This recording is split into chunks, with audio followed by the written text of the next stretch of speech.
sommes là ce matin, nous voulons d'abord commencer par le célébrer. Amen. Célébrer notre Dieu. Il est digne d'être loué, d'être adoré. On va continuer par ce chant. Nous voulons lui dire Hosanna. Sois le bienvenu au milieu de nous ce matin, Jésus. Si vous voulez bien vous mettre debout, si vous le pouvez, puis on va prendre ce chant. On veut le célébrer, le louer ce matin. Amen.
au milieu de nous ce matin.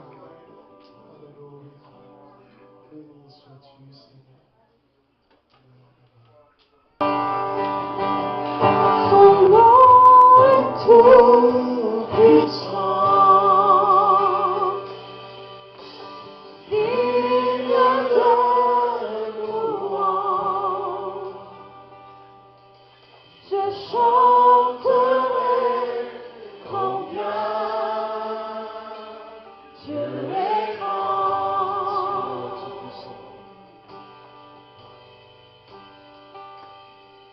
Son nom est tout puissant, il est digne de louange. Je chanterai combien Dieu est grand.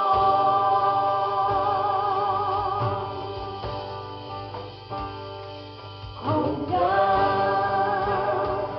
Dieu est grand, chantons-le combien Dieu est grand, tous verront combien Dieu est grand.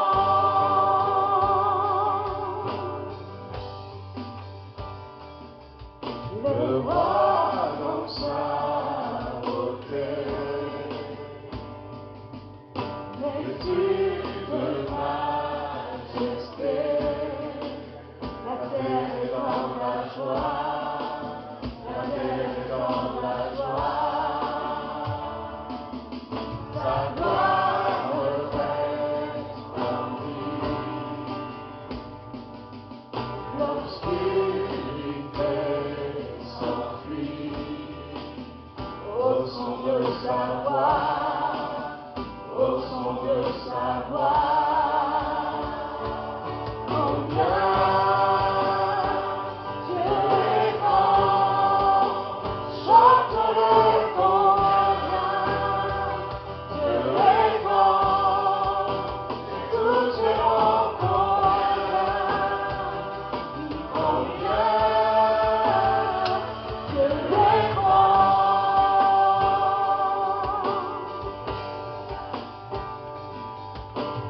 Qu'avec son âme il vit, le temps lui est soumis. Commencement et fin, commencement et fin. Céleste Trinité, Dieu d'éternité, il est l'agneau divin, il est l'agneau divin. Combien Dieu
ce matin, bien-aimés. 2, 3 personnes, même si c'est tous ensemble, lève la voix ce matin pour l'adorer. Celui qui a donné sa vie à la croix pour que tu sois là. Amen. Et nous voulons le louer de tout notre cœur. Merci Seigneur. Béni sois-tu. Seigneur, personne ne m'aime, mais moi, ton sauveur, je te dis que moi, je t'aime. Mettre notre vie en règle s'il y a quelque chose qui ne va pas, eh bien, afin de pouvoir continuer cette marche, non pas simplement en étant lavé, purifié une seule fois, mais avec cette intention que dimanche après dimanche, nous veillons à ce que notre robe reste blanche, ouais, que nous soyons toujours propres, parce que nous ne savons pas quand est-ce que le Seigneur va revenir. L'apôtre Paul, après avoir dit aux Philippiens, que Jésus-Christ n'a pas voulu regarder comme une proie à arracher d'être égal à Dieu, mais qu'il s'était humilié lui-même en devenant semblable aux hommes, va nous dire, vous de même, mes frères, soyez obéissants. Vous l'avez toujours été lorsque j'étais parmi vous. Maintenant que je suis loin, continuez à suivre mes instructions. Menez à bonne fin dans le saint respect de Dieu le salut qui vous a été donné. Traduisez-le en actes. Vous n'êtes pas seul. Dieu lui-même œuvre en vous. Sa bienveillance suscite en vous à la fois la volonté et l'action, afin que ces desseins pleins d'amour se réalisent. Faites tout sans murmure ni plainte. Ne soyez pas de perpétuels mécontents ou hésitants. Mettez-vous en garde contre un esprit de contestation et de doute. Alors personne ne saura vous trouver en faute. Vous pourrez vous présenter en homme irréprochable, net et de toute fausseté, en authentique enfant de Dieu, au sein d'une humanité dégénérée et corrompue. En cette époque perverse et dépravée, vous brillez comme des foyers de lumière au milieu d'un monde enténébré.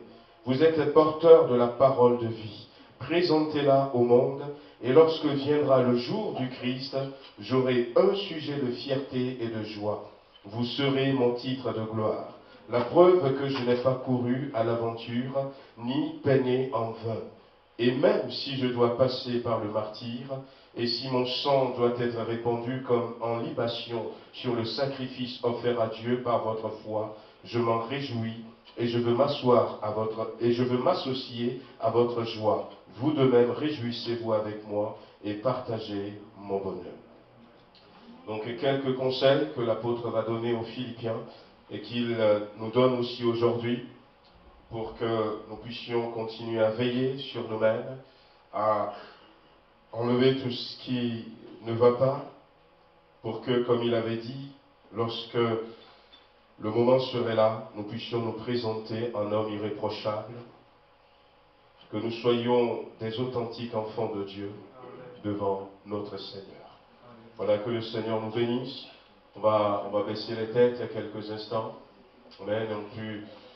On veut prier. Voilà, donc je vais demander à Sarah si elle veut bien. Ton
Voilà, les frères passent pour les offrandes.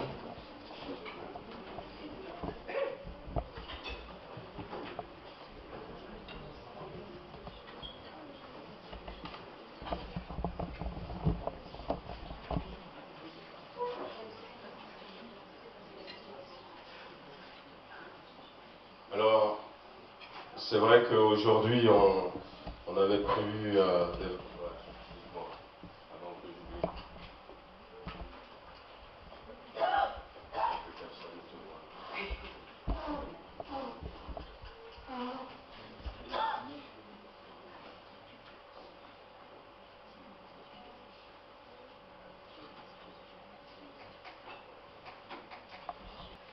Voilà, donc, tout à l'heure, on avait dit dimanche dernier qu'il y aura vente de gâteaux. Alors, on ne va pas consacrer tout le temps que nous avons pour la vente de gâteaux. On verra un peu si on en refait le dimanche prochain ou pas. Parce qu'en même temps, nous avons, comme je l'avais annoncé le dimanche dernier, nous avons un cocktail, donc un pot d'honneur que nous voulons faire pour le départ de nos bien-aimés, donc Chantal et Jean-Pierre, avec Benjamin, donc la famille Juppy. D'ailleurs, je vais les appeler, je vais leur laisser la parole quelques instants. Heureusement que vous venez, ouais. C'est Jean-Pierre qui vient ou c'est toute la famille? Voilà, nos frères avons déménagé sur Bourg-en-Bresse. Donc officiellement, c'est leur dernier culte avec nous. Mais comme c'est pas loin, eh bien, ils reviendront souvent. Voilà, ils reviendront souvent. Et puis ben, nous aussi, on pourra de temps en temps aller les voir. Voilà, pour les remercier de tout ce temps qu'ils ont donné à l'église de Villefranche-sur-Saône. Moi, je suis arrivé il n'y a pas longtemps, mais j'ai appris à les connaître, à les apprécier. Voilà, et c'est vrai que j'aurais honnêtement voulu les garder. Mais bon, le plan de Dieu.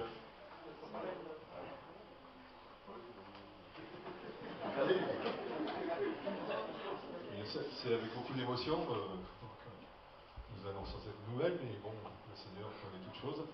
Et bon, pour venir nous voir, exactement, nous allons habiter à Saint-Denis-les-Bourgs, c'est un petit village à côté de Bourg-en-Bresse, c'est pas très loin, donc on reviendra souvent vous voir quand même, n'ayez pas peur. En plus, on a Jean-Michel, Noémie, tous les enfants qui sont là, donc je pense qu'on fera souvent des allées venues. Hein. C'est qu'un départ et un retour. Voilà, donc le Seigneur vous bénisse et on a été très heureux d'être dans cette église depuis 86. On est arrivé là, bon, pas seulement en octobre 1986, et on a toujours été très bien accueillis par tous les frères et sœurs, et ils nous ont toujours bien entourés.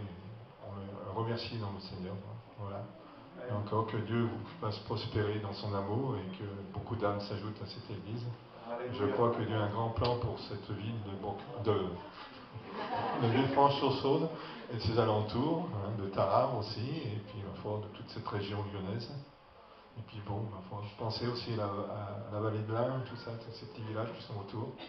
Pensons que Châtillon-sur-Charonne, Saint-Privier-Semoignan et tous ces villages qui ont encore besoin de connaître l'Évangile. Je sais qu'il y a eu des missions de la part de notre Église dans cette région, mais c'est encore ces frères et sœurs qui habitent là-bas, qui sont souvent isolés et qui ont besoin de vos prières et aussi de venir leur annoncer l'Évangile encore. Hein. Voilà. Nous, on ne va pas manquer de le faire aussi, mais je crois qu'il y a un cœur de le faire. Voilà. Merci, Seigneur, que le Seigneur vous bénisse. Je passe la parole à ma femme. Amen.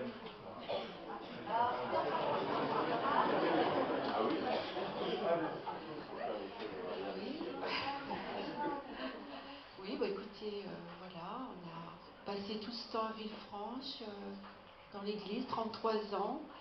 Ça a été, on a grandi, voilà, le Seigneur nous a transformés, il y a eu des joies, des tristesses, des bonheurs. Voilà, on est arrivé, on était un couple stérile, et puis Dieu nous a donné des enfants. Alléluia. Voilà, il nous a permis de porter sa parole aussi. Bon, on grandit et je pense que cette parole de vie est en nous, on a envie de la donner aussi, et tout en sachant que c'est pas nous qui pouvons convertir, mais c'est l'Esprit de Dieu qui convertit et qui convainc de péché, de justice, de jugement. Nous, on est ses serviteurs, ses servantes, et voilà, qu'on soit... Je prie aussi pour chacun de nous, qu'on soit à l'écoute du Saint-Esprit, de savoir ce qu'il veut faire au travers de nous, comment il veut conduire, comment, s'il veut aussi nous conduire vers ceux qui le cherchent aussi, que nous soyons à son écoute et que nous puissions comprendre ce qu'il veut nous dire, que nos oreilles soient ouvertes et nos yeux soient aussi... nos yeux puissent voir ce que lui veut faire, voilà, dans nos vies, dans nos cœurs, dans nos familles, dans notre Église, voilà. Et puis voilà, c'est nos prières pour vous, pour nous, que Dieu nous aide à grandir et à mieux le connaître, voilà.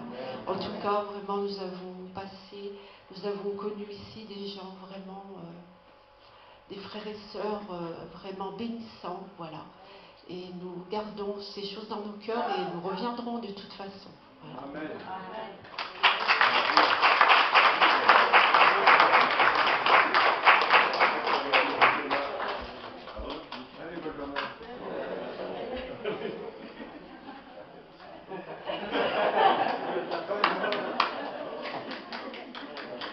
Bon, il ne veut pas parler. On va prier pour nos frères et notre sœur. Voilà, j'aimerais que nous puissions nous lever tous ensemble. Ce n'est qu'en le revoir, comme on dit des fois, et nous savons que même si on n'a pas l'occasion de les revoir souvent, mais si nous marchons tous ensemble sur ce chemin, eh bien on sera au ciel et rien ne nous séparera. Amen. Voilà. On veut tous ensemble prier pour que le Seigneur les bénisse dans cette page de leur vie qu'il ouvre encore devant eux. Bien-aimés Seigneur, nous nous réjouissons de savoir que nos bien-aimés nous quittent pour un temps, mais de savoir qu'ils sont en toi, ils sont avec toi. Et notre prière, c'est que tu leur donnes de rester attachés à toi. Et nous croyons de tout notre cœur que quels que soient les événements qui peuvent arriver demain, ils resteront attachés à toi pour que nous puissions les revoir dans la gloire. Seigneur, je sais que tu vas nous donner l'occasion de nous revoir, mais ce qui est le plus important pour nous, c'est notre destinée éternelle. Tu vois, ce n'est pas toujours facile lorsqu'on déménage. On a besoin de se refaire dans une nouvelle église, même si c'est des frères et sœurs, de se refaire à une nouvelle vie. Nous prions, Seigneur, que ta bonne main soit sur eux et que, Seigneur, tu aplanis le sentier devant eux. Nous prions ce matin, en tant qu'église, Père, que toute vallée soit rehaussée devant eux, que toute colline soit rabaissée dans le nom puissant de Jésus-Christ et que nos bien-aimés, Seigneur, puissent avancer, que ce départ, Seigneur, cette séparation pour un temps, soit, Seigneur, pour qu'ils aillent beaucoup plus loin avec toi, donne-leur de vivre encore de belles expériences. Elle a dit, nous sommes arrivés ici, nous étions stériles, mais ici, Seigneur, ils ont vécu cette expérience, tu les as rendus productifs, fructueux, Seigneur, mais il y a encore de belles choses que tu veux leur faire vivre, Seigneur, que nous soyons étonnés lorsque nous allons les revoir, qu'ils vivent encore de belles choses. Bénis-les encore, bénis surtout Benjamin, pose ta main sur lui, dans le beau et précieux nom de Jésus-Christ. Amen. Amen. Amen. Alléluia.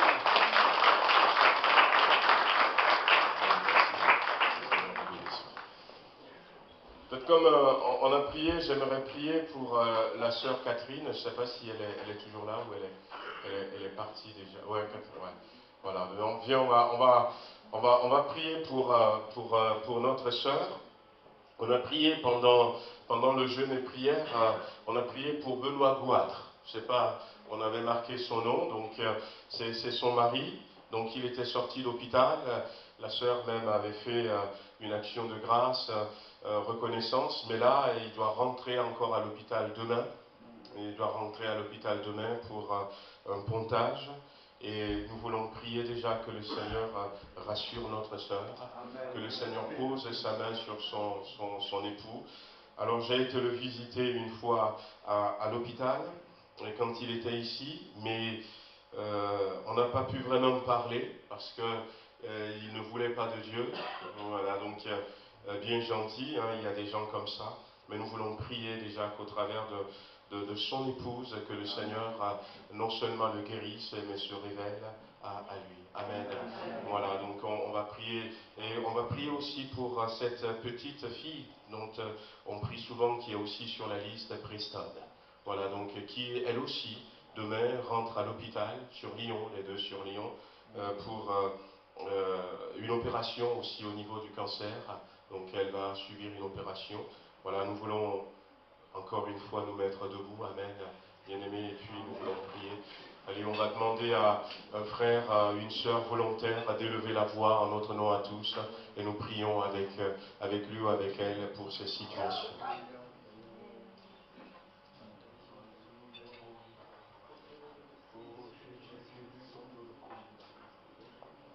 Seigneur, parce que nous savons que tu es Dieu, tout est possible à toi. Quelle que soit la maladie, Seigneur mon Dieu, si c'est ta volonté, Seigneur, tu fasses la maladie. Nous te prions pour nos bien-aimés, Seigneur mon Dieu. Tu poses ta main sur Afin de poser ta main, tu changes son cœur. Change son cœur. Donne-lui un cœur nouveau. Pose ta main, Seigneur, sur Preston. Guéris. Comment le cœur. Amen,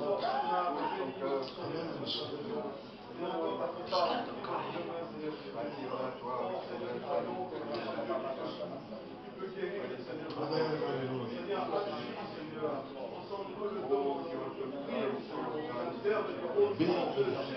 Bénis Benoît, Jésus-Christ. Encourage notre sœur. Donne-lui cette foi. Alléluia. Béni sois-tu. Amen, alléluia. Louange et gloire à ton Seigneur.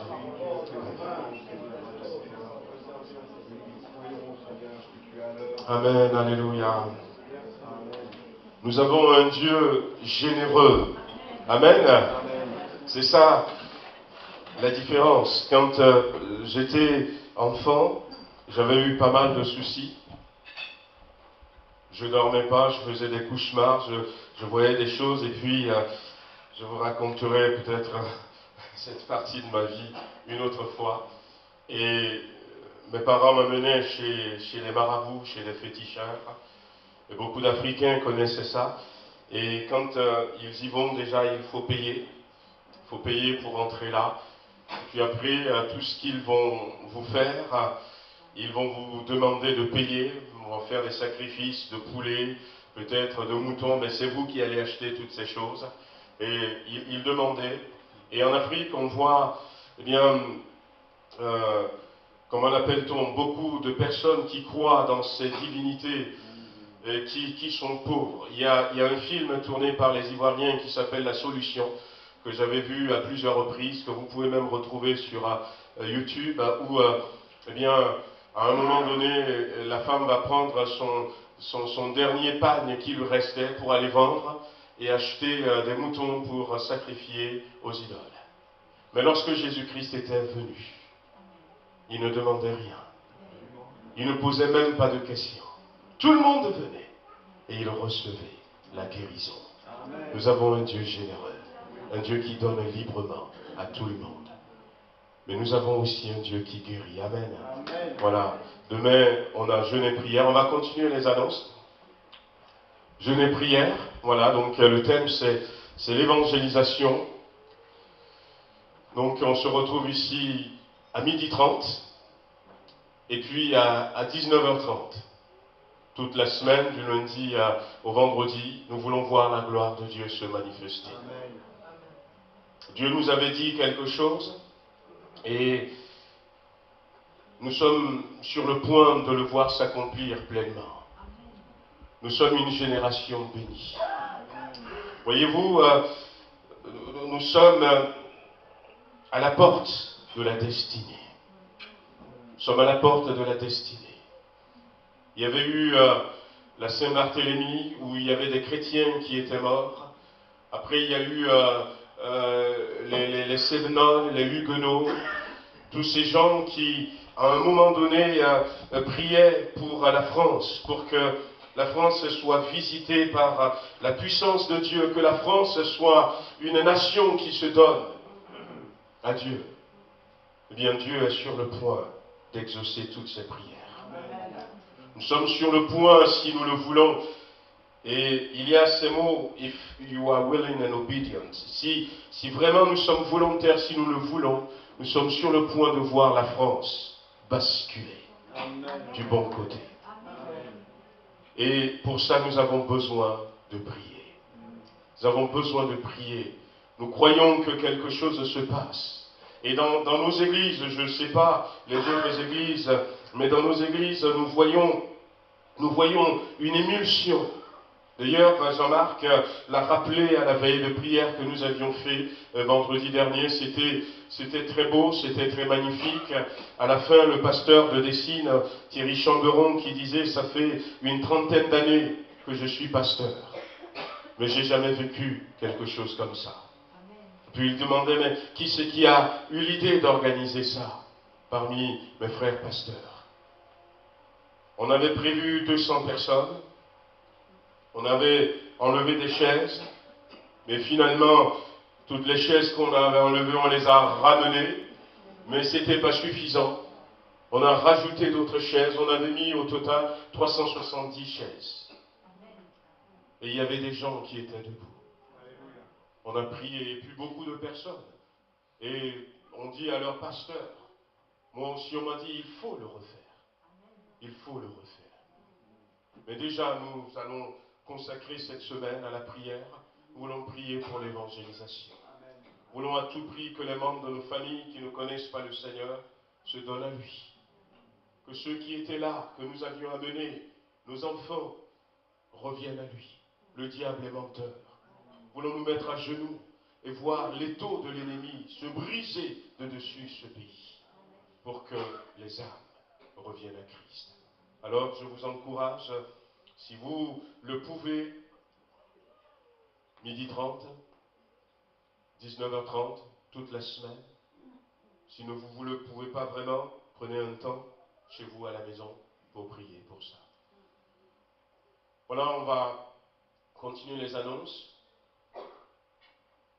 On aura un service de baptême le dimanche 21 avril. Donc on a 2 de nos jeunes qui vont passer par les eaux du baptême. Donc ce matin, ils ne sont pas là. Thomas et Robin. Robin est à Tarare. Et Thomas n'a pas pu venir. Oui. Mais on se réjouit d'avance. Et je sais qu'il y a plusieurs personnes, j'en ai 4, qui m'ont dit, pasteur, on veut prendre les baptêmes. Voilà. Donc, je disais hier, je ne sais pas, mais bientôt on aura encore d'autres services de baptême.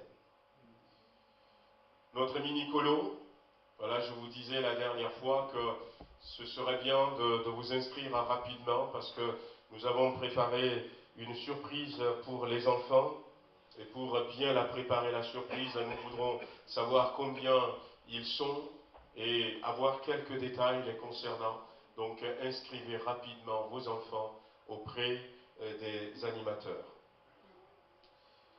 Alors, rappelez aussi que tout ce que nous avions fait la semaine dernière avait été enregistré. Donc, nous avons eu la joie d'avoir le pasteur Dominique Moureau avec nous, qui a parlé de la restauration de l'âme. Et le dimanche après-midi, il avait même donné des papiers, il avait proposé des papiers sur la fausse croyance. La fausse croyance, donc j'avais fait des copies que j'ai données à certains. Si vous voulez toujours, que vous me direz, j'ai l'original, je peux faire des copies. C'était très bien, c'était très bien. Et ce qu'il avait dit, ça a été enregistré pour l'instant. Donc, on a notre blog, l'Arche de Dieu, en un seul mot, .blogspot.com. Donc la prochaine fois, on le marquera sur l'ordinateur, comme ça on va vous projeter ça. Donc si vous voulez eh bien, revoir, réécouter ce qu'il avait dit, donc vous allez sur l'arche de Dieu, tout attaché, .blogspot.com. Nous sommes en train de travailler pour créer un site internet. Voilà, on a créé une page Facebook. On est en train de mettre en place une équipe pour l'animer.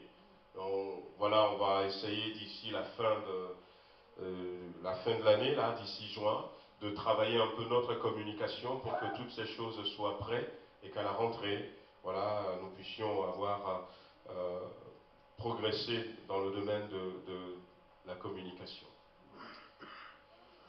Qu'est-ce qu'il faut dire aussi? Donc, on a le journal de l'Église. On ne fait pas beaucoup de copies, mais on fait quelques copies pour certaines personnes. Vous pouvez recevoir ce journal directement sur votre adresse mail. Donc, si vous ne recevez pas, si vous avez une adresse mail et que vous voulez recevoir le journal de l'Église, eh bien, marquez votre adresse sur un papier, donnez-le à Maurice, à Momo. Donc, c'est lui qui s'occupe de vous l'envoyer. Voilà, donc je voudrais saluer ceux qui sont au milieu de nous pour la première fois. Donc, alors on a rencontré, c'est Julie, hein, Julie de Madagascar. C'est ça, hein? Voilà.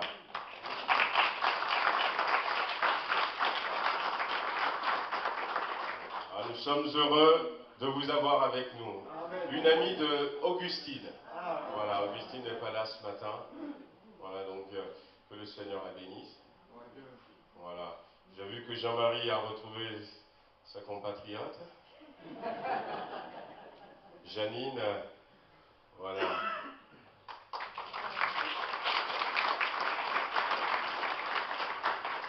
Nous sommes heureux de t'avoir.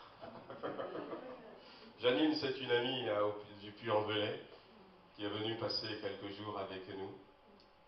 Et puis, il n'y a pas qu'elle qui est venue du Puy-en-Velay. Voilà, nous avons la famille Mbina qui est avec nous ce matin. Amen. Voilà. Voilà, entre nous et la famille Mbina, c'est une belle histoire qui va au-delà du simple fait qu'on est des frères et sœurs en Christ. Olivier aura la charge de nous apporter quelques exhortations ce matin de la part du Seigneur. On s'était connus quand moi j'étais arrivé en 2000, déjà au téléphone, il était encore au Gabon, lui. Et puis après, il était venu sur Saint-Étienne. Puis on avait commencé ensemble avec le pasteur Jean-Marc Tcherkéchien. Il y a eu des moments où on s'est séparés, on se retrouve, on se sépare, on se retrouve. Ils étaient au Puy-en-Velay quand nous on était arrivés, on a passé quelques temps. Après, à cause du travail, ils sont partis. Après, ils sont revenus encore au Puy-en-Velay. Voilà, on a passé beaucoup de temps ensemble. Voilà, c'est de la famille. Je vais lui laisser la place. C'est lui qui va nous apporter le conseil de Dieu ce matin. Que le Seigneur nous bénisse à l'écoute de sa parole et bénisse son serviteur.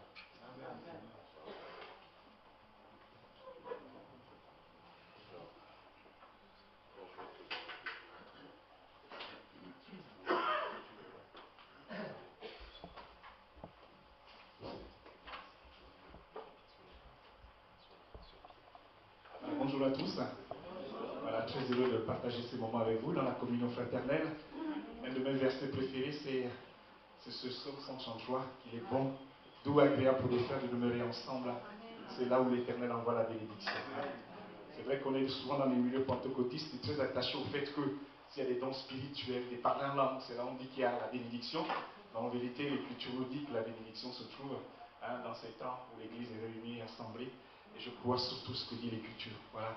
Et effectivement, on se connaît avec Lolo depuis 2001, surtout quand je suis revenu en France, voilà, pour la naissance de ma fille aînée, Loïs.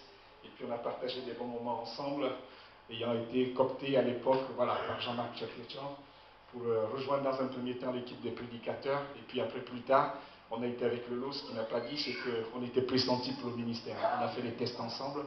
Lui, il a été qualifié, moi j'ai été disqualifié. Non, mais plutôt pour les hommes professionnels, j'ai plutôt poursuivi et puis continué à servir le Seigneur, là où le Seigneur a pu nous envoyer dans différentes villes où nous avons dû partir pour les hommes professionnels, bien souvent, quoi. Je vais peut-être demander à peut-être prendre un micro sur pied. Je ne suis pas très à l'aise avec le micro. Je vais partager avec vous un thème ce matin.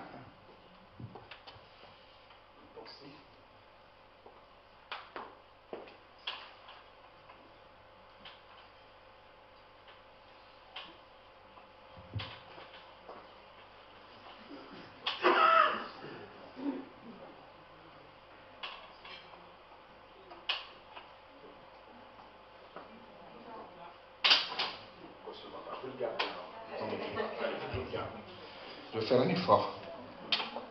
Avec vous, je vais lire deux textes. Un texte dans le Nouveau Testament, précisément.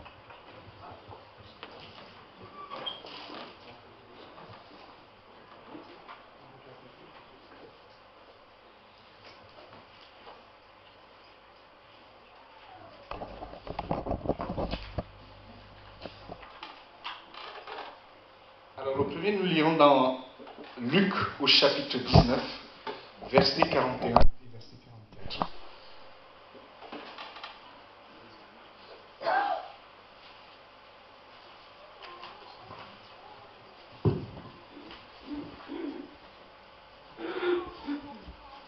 Luc, chapitre 19, verset 41 et verset 44.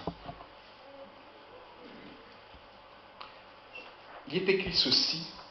Comme il approchait de la ville, Jésus, en la voyant, pleura sur elle et dit, « Si toi aussi, au moins dans ce jour qui t'est donné, tu connaissais les choses qui appartiennent à ta paix, mais maintenant elles sont cachées à tes yeux. Il viendra sur toi des jours où tes ennemis t'environneront de tranchées, t'enfermeront et te serreront de toutes parts.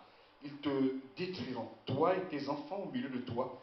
Ils ne laisseront pas en toi pierre sur pierre, parce que tu n'as pas connu le temps où tu as été visité. » Amen. Premier texte. Deuxième texte dans Luc, autant pour moi, Matthieu, chapitre 23, à partir du verset 37. Nous lirons deux versets. Matthieu, chapitre 23, versets 37 à 38. Il est écrit ceci. Jérusalem, Jérusalem, qui tue les prophètes et qui lapide ceux qui te sont envoyés. Combien de fois ai-je voulu rassembler tes enfants comme une poule rassemble ses poussins sous ses ailes? Vous ne l'avez point, vous ne l'avez pas voulu. Voici votre maison vous sera laissée déserte, car je vous le dis, vous ne le verrez plus désormais, jusqu'à ce que vous disiez, béni soit celui qui vient, au nom du Seigneur. Amen. Ces deux textes, ces deux versets, en vérité, ces deux textes, pas ces deux versets, ces deux textes, autant dans Matthieu que dans Luc, parlent d'une prophétie de Jésus qui, effectivement, pleure sur Jérusalem. Et ce qu'il va dire, en vérité, va s'accomplir à peu près 38 ans plus tard.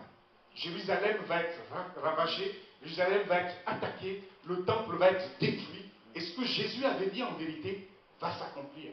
Et cela était quelque chose difficile. Ceux qui ont connu ces temps, Jésus avait suffisamment prophétisé sur ces choses, ceux qui vont connaître ces choses vont être vraiment en difficulté. Il va y avoir des morts, il va y avoir quelque chose d'affreux, parce que les Romains vont vraiment ravager cette ville, ils vont particulièrement s'attaquer au temple, ils vont entrer, ils vont prendre même l'or qui était dans le temple, à tel point que c'était dramatique. C'était difficile, non pas seulement l'entrée dans le temple, mais aussi il va y avoir des morts. La ville va être ravagée, va être détruite complètement. Femmes, enfants, adultes, jeunes, moins jeunes vont être détruits. Et Jésus, qui voyait ces choses, avait prévenu par une prophétie en disant, voici en vérité. Il fait la remarque, ce qui va s'accomplir, c'est plutôt en août, à peu près 29 août 1970, de l'année 70, que cette prophétie va avoir son accomplissement entièrement. Donc l'armée romaine va détruire Jérusalem et particulièrement les Juifs. Cette prophétie ayant son accomplissement, on voit qu'en amont, Jésus avait prévenu et avait dit que cette ville, il va pleurer sur Jérusalem. Et la remarque qu'il fait à Jérusalem, c'est que Jérusalem n'avait pas connu le temps où la ville avait été visitée. Autrement dit, ses habitants avaient reçu quelque chose, un message qui avait été donné, une personne qui était venue pour le salut, mais les personnes qui étaient là à cette époque n'ont pas prêté attention. que c'était Jésus et le message qu'il apportait, c'était un message de salut. Les relations étaient tendues en vérité entre les Juifs et les Romains. C'était une situation qui était là, tendue, difficile, et régulièrement, il y avait des actions, il y avait régulièrement des comportements romains qui étaient provocateurs, et les Juifs sont quasiment tombés dans le panneau parce qu'ils répondaient pour eux, dent pour dent. Et cette situation, en vérité, les Romains ne vont pas supporter et vont fondre sur Jérusalem. Mais on voit que dans ces textes que nous avons lus, Jésus avait prévenu et il va pleurer sur la ville. Et notamment, la remarque qu'il fait dans Luc, c'est que, en vérité, ces personnes n'ont pas connu le temps où elles ont été visitées. Il est important, en vérité, de connaître lorsque le Seigneur vient à nous, parce qu'il vient, la Bible dit qu'il est tout pleinement en lui, et il vient pour donner, pour bénir. Le pasteur l'a dit ce matin, pour faire du bien en vérité. Lorsque le Seigneur vient dans un cœur, lorsqu'il vient dans une vie, c'est pour bénir, c'est pour faire du bien. Et nous avons en vérité tout à y gagner, à ouvrir nos cœurs, à ouvrir nos vies, pour que, en vérité, ce qu'il a déversé se fasse. Et moi, je crois en la bénédiction, je crois en la grâce, je crois au salut, je crois à ce que Dieu est capable de faire, et régulièrement, je suis au bénéfice de cela. Non pas seulement je le vis à titre personnel, mais j'ai l'occasion, Lolo, après son départ, j'ai pris l'aumônerie et je suis aumônier de prison. Et donc j'ai l'occasion encore hier de visiter encore, je l'ai fait encore hier, de visiter les détenus et de passer du temps avec eux. Et je suis surpris de voir des détenus qui acceptent, qui croient, qui font confiance à l'Écriture, de voir des changements dans leur vie, de voir des changements dans leur situation. Hier, je me réjouissais encore avec un détenu. Vous allez dire, mais vous réjouir? Non, parce que j'ai annoncé la bonne nouvelle. Et je sentais que ce détenu était réceptif, il était intéressé par ce que Jésus peut faire dans une vie, dans un cœur. Et il avait notamment, suite à son incarcération, il avait demandé un régime de semi-liberté pour pouvoir travailler. Il a une compagne dehors, il a des enfants, et il avait déposé un dossier, et le juge avait retorqué ce dossier. Lorsque je l'avais visité, il y a, je pense, 3 semaines de cela, il était découragé. Il me disait que voilà, c'était un peu difficile pour lui, alors qu'il a des enfants à bas âge, alors qu'il voulait retrouver sa compagne, alors qu'il voulait revivre à nouveau, mais le juge avait retorqué son dossier, quoi. Et nous avons parlé ensemble. Et je lui ai parlé de ce Dieu qui est capable, même dans ces situations, d'intervenir. Et je lui ai dit, déposer un recours. Et on a prié, on a pris du temps ensemble. On a intercédé, on a prié pour ce recours, parce qu'il avait un employeur et quelqu'un qui pouvait le recevoir pour une réinsertion, etc. Et puis nous avons prié, je suis parti. Et je n'avais pas eu le temps, ni la semaine dernière, ni cette semaine, parce que je fais habituellement les visites le mercredi, et d'y aller, j'ai demandé à faire la visite cet après-midi, samedi après-midi. Et il m'attendait, ce détenu. Et quand j'ai frappé à la porte et j'ai ouvert la cellule, il était content, il avait le sourire. Il me dit, monsieur, ça a marché. Je dis, qu'est-ce qui a marché? Il me dit, j'ai déposé le recours et le juge est revenu sur sa décision et je vais mercredi sortir en régime de semi-liberté. Je vais retrouver mon employeur, je vais retrouver mes enfants, je vais retrouver ma compagne. Et je lui ai dit, merci. J'ai dit, c'est une bonne nouvelle. Je suis heureux. Et des expériences comme ça en détention, j'en ai fait avec quelques-uns, des détenus, qui à un moment donné ont cru.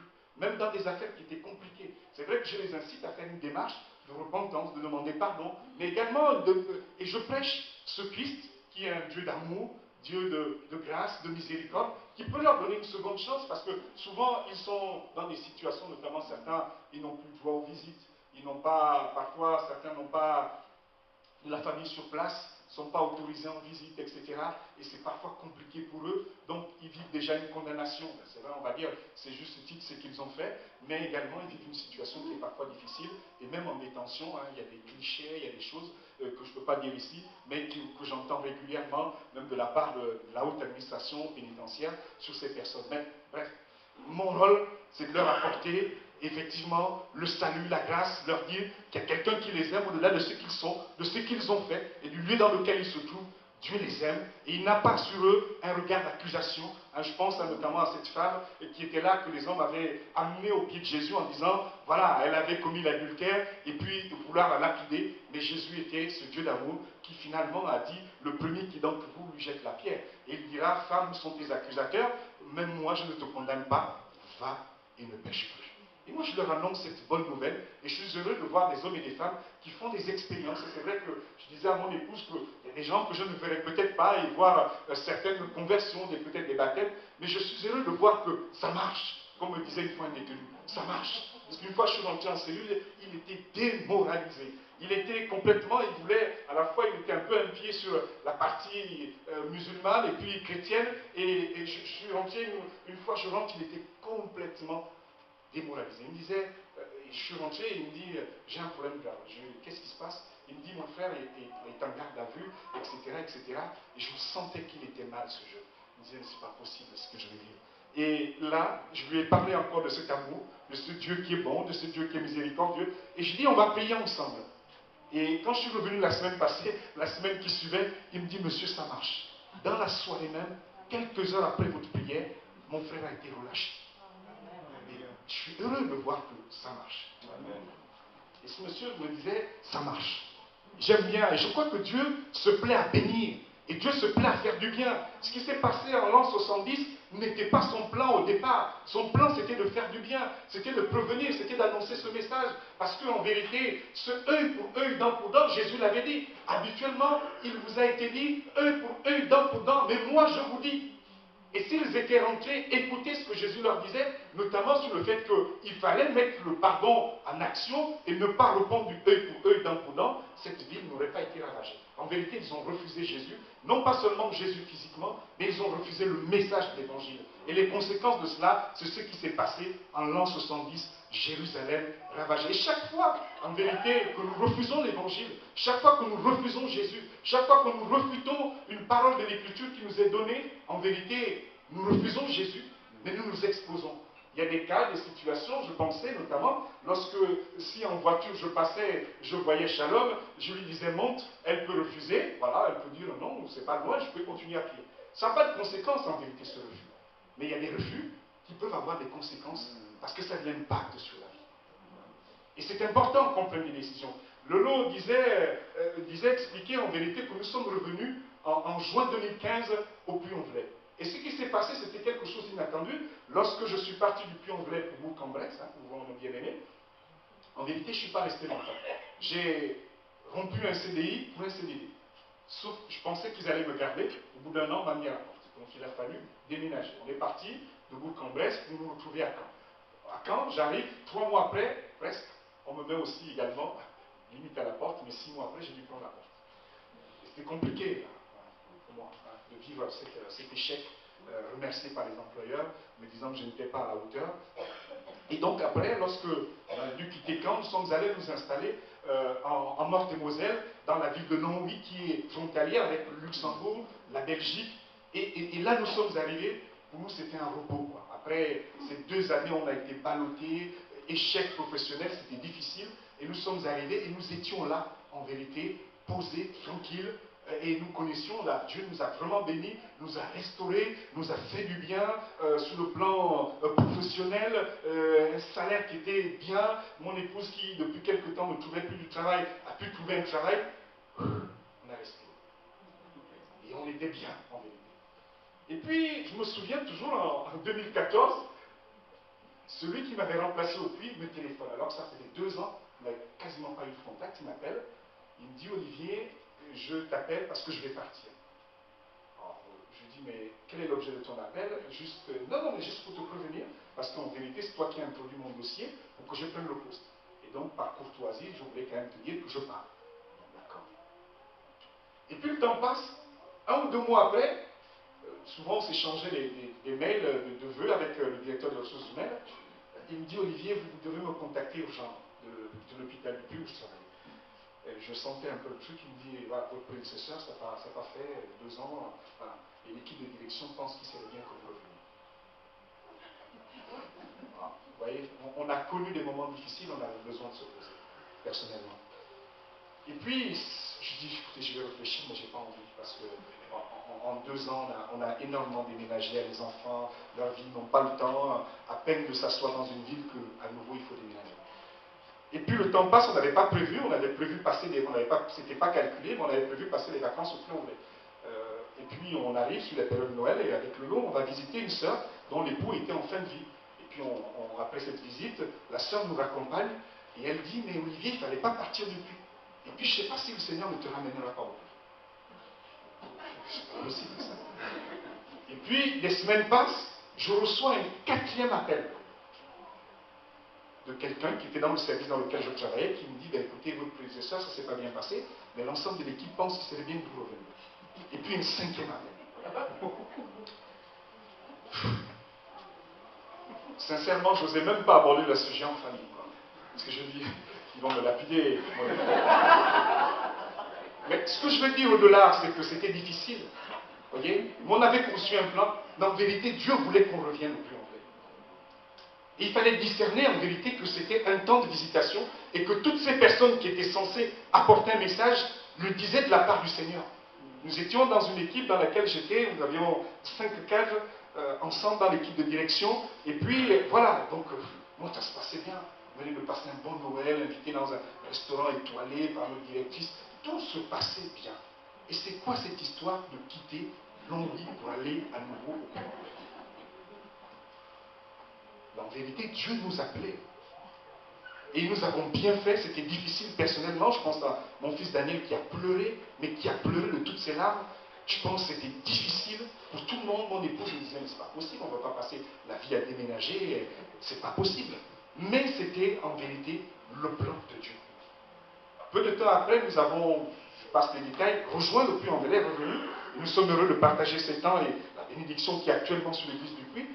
Mais quelques mois plus tard et successivement, mes autres collègues qui sont restés ont été successivement et régulièrement violés. Tous. Bref, quasiment. Il restait juste un seul, nous étions 5. Je suis le seul qui est parti, qui est senti qu'à un moment donné, même si tout se passait bien et que ma direction avait juré que j'étais le meilleur et que je reste, etc., tous les autres aussi pareil, mais sauf que 4 autres ont été virés, enfin 3 autres ont été virés. Moi, je suis parti à temps parce que j'ai senti que ça venait de Dieu cet appel et j'ai évité de me retrouver à nouveau dans une situation conflictuelle. Mais ce n'est pas moi en vérité.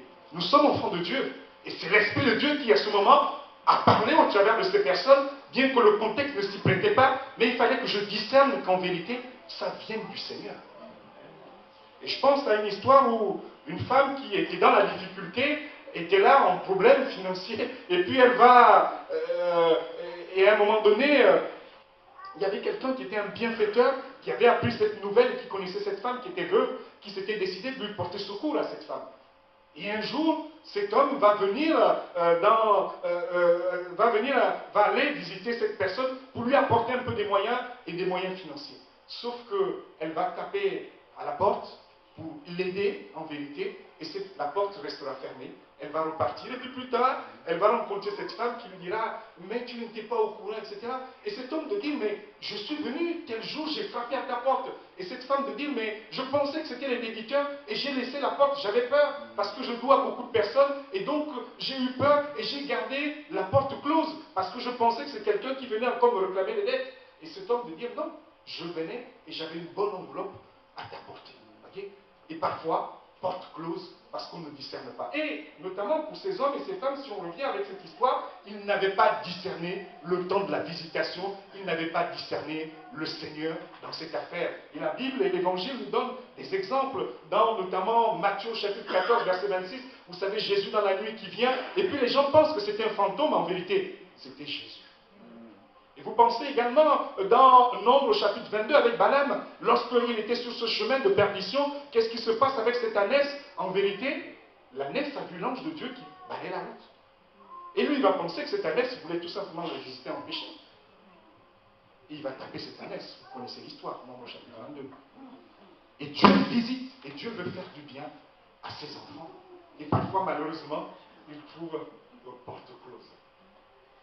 Et c'est bien en vérité de discerner que là, c'est le Seigneur. Pourquoi ces hommes, en vérité, n'ont pas discerné que c'était Jésus et que c'était le Fils de Dieu qui venait pour faire du bien? Un des éléments, un des premiers éléments que je trouve une des premières réponses, on l'a lu certainement, et c'est un texte bien connu des lecteurs de la Bible, Ésaïe chapitre 53. Il n'avait ni beauté, ni éclat pour attirer le regard. Nous sommes dans une société d'apparence, et beaucoup d'apparence. Et le Christ, c'était aussi pareil à son époque en vérité. avec ces hommes religieux, avec toute cette apparence religieuse, en vérité, il n'avait rien pour montrer à ces hommes que c'était lui le Christ, le Fils de Dieu. Okay? Un attachement à l'apparence. Et notre société est une société d'apparence et de vue. Et si quelque chose ne frappe pas aux yeux, et si quelque chose n'a pas d'apparence, parfois dans les églises, s'il n'y a pas une certaine ambiance, s'il n'y a pas une certaine émotion, on pense que ça ne vient pas de Dieu. Et très attaché. Et on peut passer à côté, en vérité, de quelque chose d'important en entrant parfois dans une église ou en vivant quelque chose parce qu'on se dit non, mais là, ce n'est pas du Seigneur.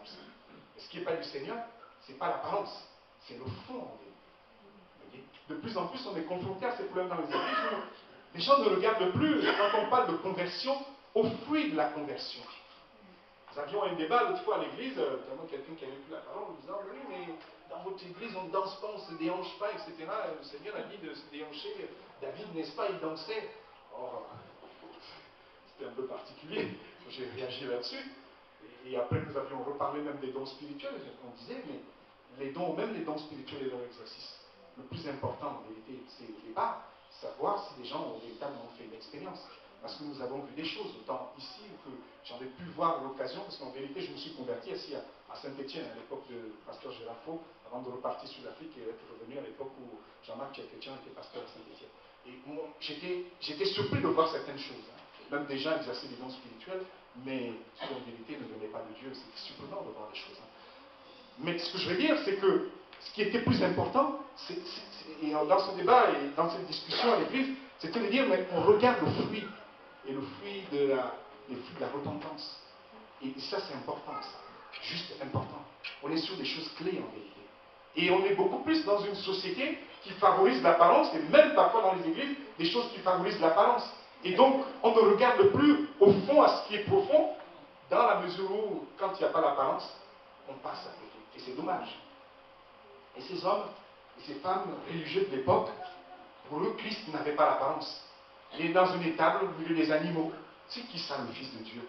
Ah non, ça ne peut pas être le Fils de Dieu.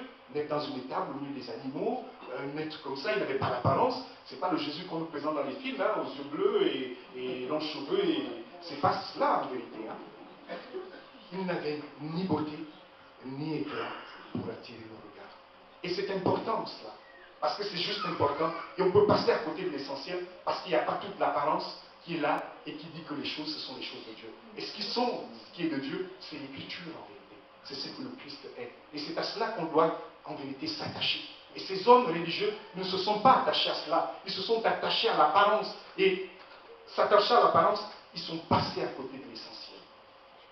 Et c'est important que ceux qui sont enfants de Dieu, qui connaissent l'Écriture, s'attachent à l'essentiel. Mais il est aussi important s'il y a au milieu de nous, dans cette salle, des hommes et des femmes qui ne connaissent pas l'Écriture, qui peuvent dire, mais quelqu'un, parfois, quand ils viennent dans nos églises, ils disent, mais il n'y a pas de croix partout, il n'y a pas de statue, est-ce que c'est une église? Est-ce que Christ est-il là? Vous voyez, ça pose des questions, il n'y a pas d'apparence, en vérité, parce qu'il y a d'autres aspects religieux aujourd'hui, où effectivement, être dans une église, c'est effectivement avoir des crucifix, avoir des statues, etc., et puis rentrer dans une salle, mais c'est tout simple, c'est ça votre Dieu, et il est là.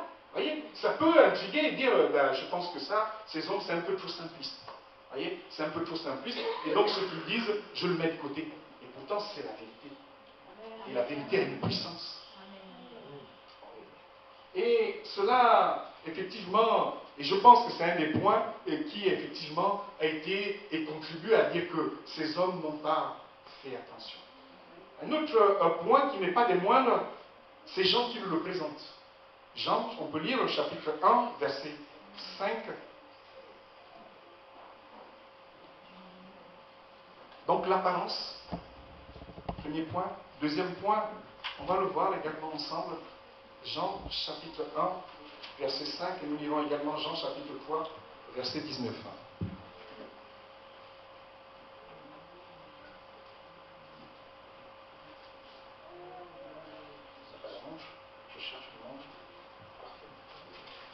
Jean chapitre 1, verset 5, il est dit ceci, en elle était la vie, et la vie était la lumière des hommes. La lumière luit dans les ténèbres, et les ténèbres ne l'ont point reçue. Jean chapitre 3, verset 19. Jean chapitre 3, verset 19 également, il est dit ceci. Et ce jugement, c'est que la lumière étant venue dans le monde, les hommes ont préféré les ténèbres à la lumière parce que leurs œuvres étaient mauvaises. Si dans un premier point, c'était beaucoup plus l'apparence auquel on est attaché, mais parfois on peut refuser parce que la lumière vient et Christ vient avec la lumière. Et quand notre péché est là et nos situations, et parfois on dit non. Un peu quand vous voulez vous reposer, vous dormez, et puis vous tirez votre drap, vous êtes dans l'obscurité, et puis quelqu'un d'autre vient mettre la lumière. Ah non, j'ai besoin de rester dans l'obscurité. Ouais, ça gêne, ça dérange. Et là, en vérité, ce que nous dit Jean, c'est que Jésus qui est la lumière vient, mais les hommes préfèrent, en vérité, refusent, rejettent, parce que leurs œuvres sont mauvaises. Et ils ne veulent pas que leurs œuvres viennent à la lumière. Donc on peut refuser également, là, la visitation du Seigneur, parce que ça me dérange. Parce que je suis dans une situation qui ne me plaît pas, qui me dérange, en vérité. Et comme ça me dérange, j'accepte pas. Et je ne prends pas. Voyez? Et ça, c'est vrai qu'à juste titre, on est beaucoup plus dans un temps où tout se mélange. Et effectivement, on a tendance à dire aujourd'hui, sur certaines choses, sur lesquelles, concrètement, sur nos contemporains, sur ce qui concerne les mœurs, etc., on a du mal aujourd'hui de dire quoi que ce soit, là où on travaille, là où on vit, parce qu'effectivement, on risque d'être taxé de ce qu'on est. Parce que la société et le monde, c'est ça, en vérité. Mais ceux qui viennent également à Christ, on a besoin d'être, en vérité, dans la lumière. Okay? Et on peut rejeter Christ, et on peut rejeter l'Écriture, parce que l'Écriture pointe sur quelque chose qui me dérange, en vérité. Et rejeter cela. Parce que, effectivement, l'Évangile me dit de pardonner. Et moi, j'estime que j'ai raison, et mon frère et ma soeur, non, il m'a fait du tort, il m'a fait du mal. Effectivement, il t'a fait du tort, il t'a fait du mal. Et je peux camper dans ma position à juste titre, parce qu'on m'a offensé, on m'a fait du tort, on m'a fait du mal. Et dire, mais parce que je ne veux pas entendre le pardon, je ne veux pas l'entendre, moi, je ne veux pas l'entendre. Non, non, non, il m'a fait du tort, c'est vrai. Est-ce une raison de persister?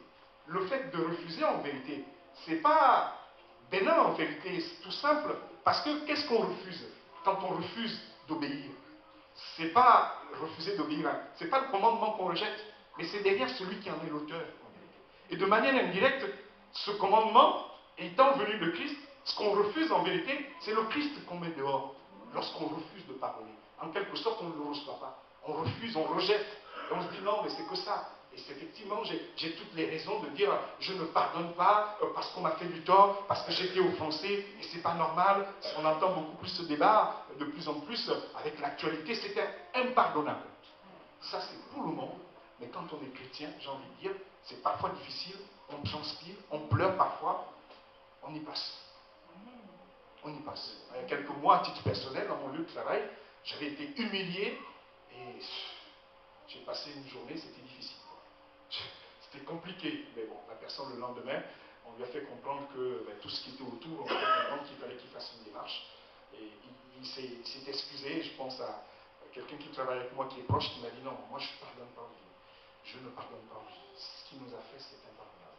Il nous a humiliés, c'est pas possible qu'on puisse le faire.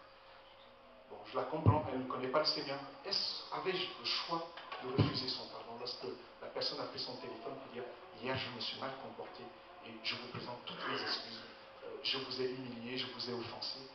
C'était dur à vivre. C'était dur à vivre professionnellement. Je suis responsable d'équipe, j'ai une grande équipe et m'humilier comme ça devant mes collaborateurs, c'était invivable, c'était pas acceptable. J'étais désavoué, j'étais humilié et c'était difficile.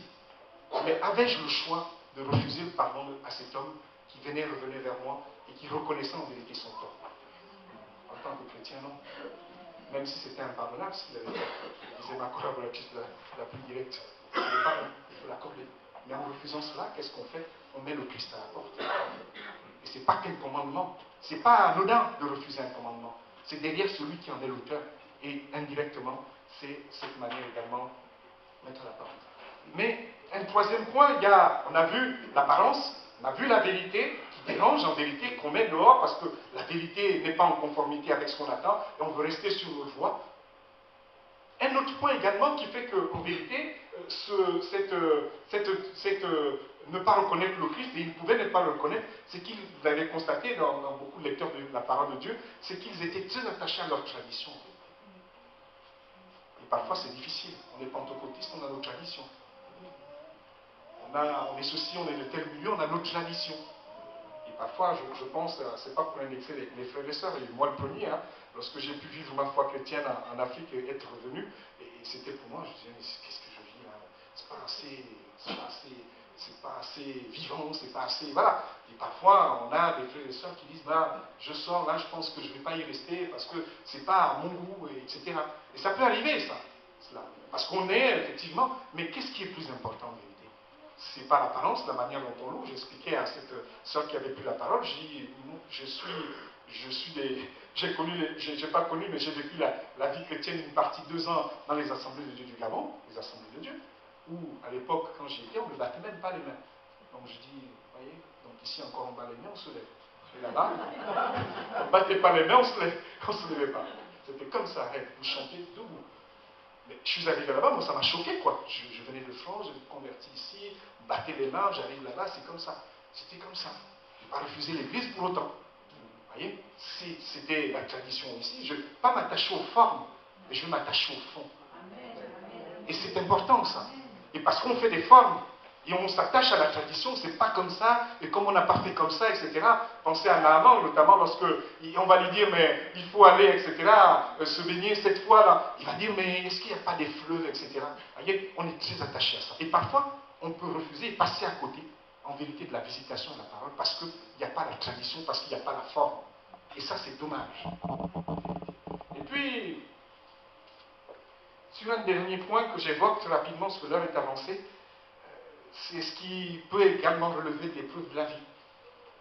La Bible nous dit dans Exode chapitre 6, verset 19, « Ainsi parla Moïse aux enfants d'Israël, mais l'angoisse et la dure servitude les empêchèrent d'écouter Moïse. » Vous voyez?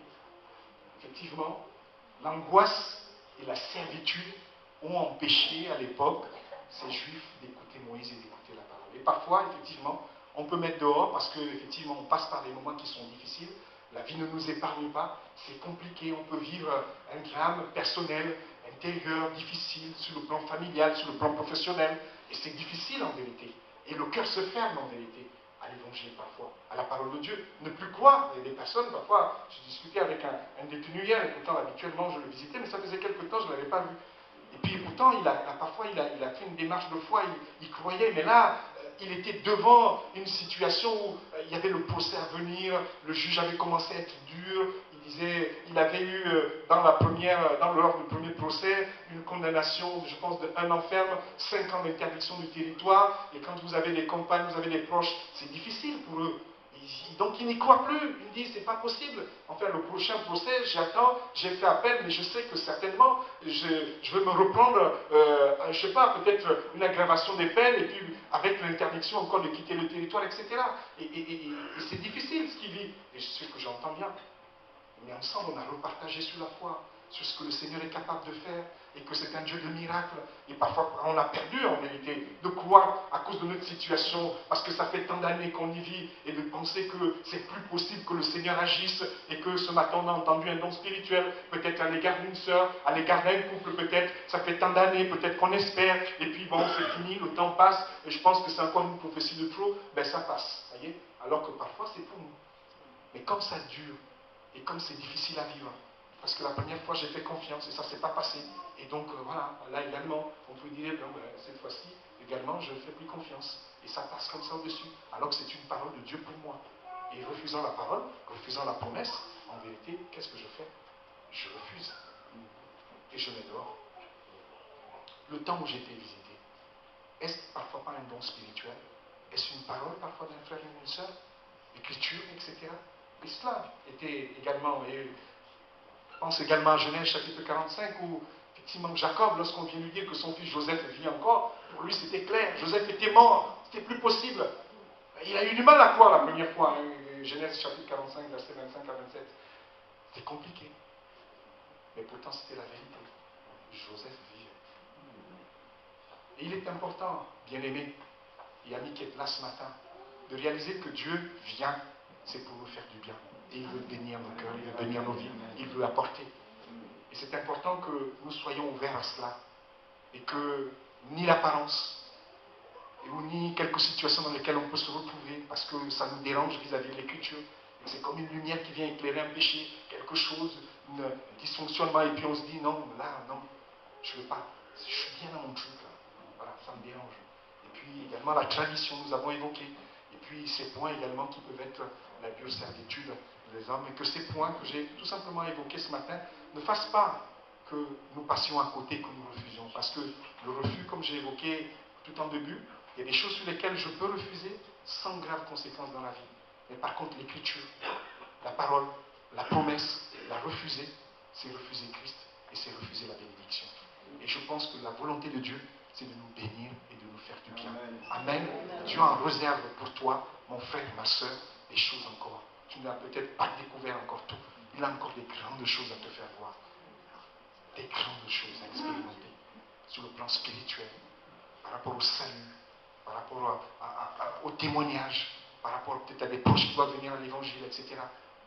Peut-être le baptême dans le Saint-Esprit, l'exercice des dons spirituels. Et puis, à titre personnel, peut-être également. Je pensais à ça, je pensais, je ne vais pas m'étaler sur ces moments difficiles que nous avions connus. J'ai beaucoup pleuré, hein. Je vous le dis, je le raconte comme ça, mais j'ai énormément pleuré. Je pensais à quand un jour j'étais presque au bord des larmes. J'ai dit, j'ai traîné ma famille, qu'est-ce que j'ai fait? Et j'étais là complètement désemparé. Et puis je vais entendre cette parole de l'Écriture, alors que je m'apprêtais à partir à un jeûne et prière à l'église. Les bontés de l'Éternel ne sont pas épuisées, ses compassions ne sont pas épuisées. Ça faisait 2 fois pour des CDD qu'on m'avait mis à la porte. Espérer dans un contexte où il y a 3 millions de chômeurs, encore espérer avoir un CDI, peut-être plus envisageable. J'ai dit, j'ai gâché ma chance, c'est fini. Et là, j'étais presque au bord de là, mais j'entends encore cette parole qui était là, qui est revenue. Et puis je vais à l'église, c'était encore le pasteur, avant qu'il ne parte vers la patrie céleste, Guy Bergamini, il prêche encore sur les bontés de l'Éternel ne sont pas épuisées. Je suis rentré le soir, j'ai dit, chérie, c'est bon. Dieu va nous bénir. Je ne sais pas comment ça va se faire. On va arrêter de pleurer. On va arrêter de se lamenter. Dieu va nous bénir. Et je ne savais pas comment ça allait se faire. Alors qu'on venait de me licencier. Je ne savais pas comment ça allait se faire. Mais j'ai cru ce que disait l'Écriture. Le contexte ne s'y prêtait pas. Autant de chômeurs, autant j'avais cédé et laissé un CDI. C'était, j'ai envie de dire, c'est un peu, quelqu'un me dira, lorsque j'invoquais cette situation avec les frères et sœurs, mais qu'est-ce que tu as fait? Tu as été bête, tu n'as pas été intelligent. On ne cède jamais un CDI pour un CDD. Tu as perdu ta chance en quelque sorte. Tu l'as perdu. Mais pour Dieu, ce n'était pas perdu. Et j'ai cru l'Écriture. Et si je pouvais dire, oh, c'est des histoires. Et là également, j'ai expérimenté la grâce et la puissance de Dieu. Lorsque cette porte s'est ouverte, je n'y croyais pas. Je n'avais pas l'apparence. Ce poste n'avait pas l'apparence d'un endroit où je pouvais être restauré. Cette ville n'avait pas l'apparence d'une ville où je pouvais me faire du bien. Parce que j'ai amené ma famille, mon épouse, lorsqu'on est rentré dans la ville, elle a presque pleuré quand elle a vu le ciel gris. Ma fille, lorsqu'elle a vu, je l'ai fait signe en disant c'est le collège, elle dit non, papa. Mais c'est dans cette ville où on a été restauré. Dieu nous a fait du bien. Il n'y avait rien, il n'y avait pas éclat, il n'y avait rien. Et pourtant là, moi j'étais surpris. Lorsqu'on est arrivé, on a commencé, on passe les détails sur le plan salarial. J'avais pris le salaire qu'on m'avait donné. Et puis 3 semaines, ou je pense 1 ou 2 mois après, on me dit, voilà, vous allez faire les astreintes. Et puis ça nous a rajouté presque 750 € par mois sur le salaire. Je peux vous dire que quand vous avez ça, ça vous fait du bien. Et puis votre épouse qui ne travaillait pas, on était comme ça, parfois jusqu'au bout, en train de crédit. L'épouse qui ne travaillait pas, tout de suite j'arrive, la collègue qui me dit, Olivier, elle fait quoi ton épouse? Mais elle enseigne là, mon mari c'est le principal du collège, elle cherche du boulot, oui, tout de suite, coup de fil. Ben, elle a entretien dans 2 jours, vous voyez, ça s'est enchaîné comme ça. Et merci Seigneur, quand on est au bénéfice de sa grâce. Et moi je crois en ce Dieu qui bénit, en ce Dieu qui fait du bien, en ce Dieu qui restaure encore. Mais croyons dans l'Écriture, croyons dans ce que dit le Seigneur. Ne nous attachons pas à l'apparence, mais attachons-nous au fond en vérité. Amen. Que Dieu nous bénisse. Seigneur, nous te bénissons. Seigneur, nous te rendons gloire et grâce. Merci pour ton amour, merci pour ta fidélité, merci pour ces temps partagés ensemble. Merci notre Dieu, tu es celui qui nous aime, tu es celui qui nous fait du bien, Seigneur. Et ce matin encore, tu nous as permis de vivre ces temps ensemble dans la communion fraternelle, te louant, t'adorant, partageant la Sainte Seine, également partageant l'Écriture. Seigneur, merci, parce que ce matin, tu es là encore au milieu de nous pour bénir, pour restaurer, pour encourager, pour guérir des blessures, Seigneur, pour Seigneur, fortifier pieds pour ouvrir des portes nouvelles peut-être. Tu es là ce matin, Seigneur, et je te prie encore, au travers de ce que nous avons partagé, prie pour que ce matin, les cœurs soient ouverts à ta grâce, à ta parole, à ce que tu es, Seigneur, et que ce matin, je t'en supplie, pour que personne ne laisse la porte fermée à ta grâce, à ce que tu allais dire, sous prétexte peut-être qu'il n'y a pas l'apparence, sous prétexte peut-être effectivement qu'il veut rester dans cette situation, dans son état, Seigneur, parce que peut-être il veut s'attacher à la tradition, mais tu es là ce matin pour enfoncer les portes, parce que tu veux ranger, parce que tu veux bénir, parce que tu veux restaurer, parce que tu veux faire du bien. Seigneur, bénis les cœurs, bénis les vies, Seigneur, ce matin. Je t'en supplie pour que personne ne se prive de ta grâce, ne se prive de ton amour, ne se prive de ta puissance. Seigneur, je t'en supplie, au nom de Jésus, manifeste ta grâce, manifeste ta puissance, restaure, Seigneur, et bénis encore ce matin. Seigneur, nous te prions au nom de Jésus-Christ. Amen. Amen. Merci Seigneur, merci pour mon frère Olivier. Que le Seigneur le bénisse encore. Quand il partageait ces dernières paroles, ça m'a fait penser à ce que nous avions vécu vendredi quand on était à la veillée de prière, ce qu'a vécu Francine, notre sœur, parce que je leur avais parlé, puis je leur en parle quand on fait les préparations pour les baptêmes, du baptême dans le Saint-Esprit, voyez-vous. On avait prié et elle désirait recevoir le baptême dans le Saint-Esprit. Et ça ne venait pas, ça ne venait pas. Ça fait un peu plus d'un an qu'elle s'est fait baptiser d'eau. Ça ne venait pas. Et puis pour cette veillée de prière, elle avait vraiment à cœur de recevoir le baptême dans le Saint-Esprit. Je crois qu'elle avait même jeûné. Et puis elle était arrivée et effectivement, on l'avait annoncé. On a appelé tous ceux qui veulent être baptisés dans le Saint-Esprit de venir devant. On était une dizaine de pasteurs et puis on priait pour les gens et voilà, ils repartaient. Il y a certains qui ont été baptisés, d'autres pas. Et on a prié pour elle. Je ne sais pas quel pasteur a prié pour elle en premier. Elle n'avait pas reçu, mais elle était restée là. Un autre est venu à prier pour elle parce que comme on est nombreux, quand tu finis, tu passes, tu vois quelqu'un, tu pries pour lui. Elle n'a pas reçu. Mais elle était toujours là. Un autre est venu à prier pour elle, elle n'a pas reçu, elle était toujours là. Puis à un moment donné, j'ai été la voir, et puis j'ai prié pour elle, et elle n'avait pas reçu. Elle était toujours là. Alors on priait pour les autres, il y avait du monde sur 400 personnes, et j'étais retourné prier pour elle encore, j'étais retourné, et puis il y avait une fille aussi qui est à côté d'elle. Et cette sœur aussi voulait. Et puis je leur ai dit à un moment donné, écoutez, maintenant, priez les uns pour les autres. Elle était là. Et puis à un moment donné, où là, ça a explosé. Et ça ne s'arrêtait pas. Elle était partie. Alors je disais un repas délicieux. Vraiment, c'était beau. Eh bien, tout le monde, les gens ont commencé à applaudir, parce qu'on l'a vu, on a vu la persévérance. Elle y croyait encore.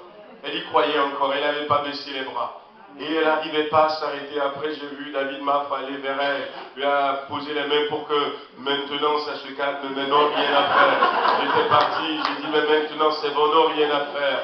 À un moment donné, je retourne encore, j'essaie de la bousculer un peu, de la prendre, mais rien à faire. Maggie était sortie des rangs, elle était partie là. Ouais, c'était quand même beau. Voilà.